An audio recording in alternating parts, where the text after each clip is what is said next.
Hi friends, బాగున్నారా? నేనైతే చాలా బాగున్నానండి. ఈసారి అయితే వినాయక చవితి అయితే చేస్తామో లేదో కూడా మాకు తెలియలేదు. ఎందుకంటే వరద వచ్చింది కదా, దానివల్ల అయితే చెయ్యాలా లేదా అని అయితే ఆలోచించారు. అన్ని ఆర్డర్స్ అయితే ఇచ్చేశారు. అదేనండి, అడ్వాన్సులు ఇస్తారు కదా. స్టేజ్ కనిపిస్తుంది కదా, ఈ స్టేజ్ అయితే వరదకి మునిగిపోయింది. ఇంకా ముందు రోజు నీరు తగ్గాయి అని చెప్పేసి ఇలా స్టేజ్ అయితే వేశారు. పూజ రోజుకైతే తగ్గిపోయాయి, రోడ్డు మీద నీళ్ళు లేవు. ఇలా పూజ అయితే జరిగింది. 5వ రోజునైతే మేము పీటల మీద కూర్చున్నాము.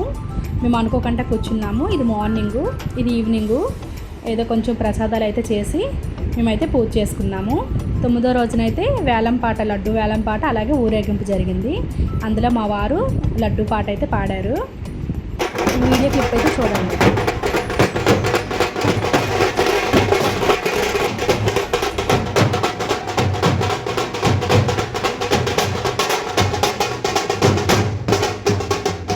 ఇలా లడ్డు తీసుకొచ్చేటప్పుడు అయితే హారతి ఇచ్చేసి ఇంటికైతే తీసుకొని రావాలి. తర్వాత నా తలపైన కూడా లడ్డు పెట్టారు. నేనైతే ఇంటికి తీసుకొచ్చాను.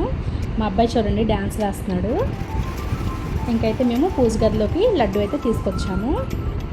ఇది సెకండ్ టైం అండి లడ్డు పాడడం. 3 years బ్యాక్ అయితే లడ్డు పాడాము. ఈ ఇయర్ అయితే పాడాము. చాలా హ్యాపీగా ఉంది. ఇంకా లడ్డూని అయితే దేవుడి గదిలో పెట్టి దీపారాధన అయితే చేసుకోవాలి.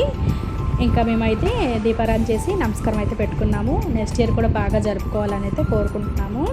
ఇంకా తర్వాత అయితే నిమజ్జనము వినాయకుడికి స్టార్ట్ అయ్యింది. ఇంకెంతేనండి వీడియో. ఈ వీడియో కనుక మీకు నచ్చినట్లయితే లైక్ చేయండి, షేర్ చేయండి, సబ్స్క్రైబ్ చేసుకోండి. Thank you for watching. Bye bye.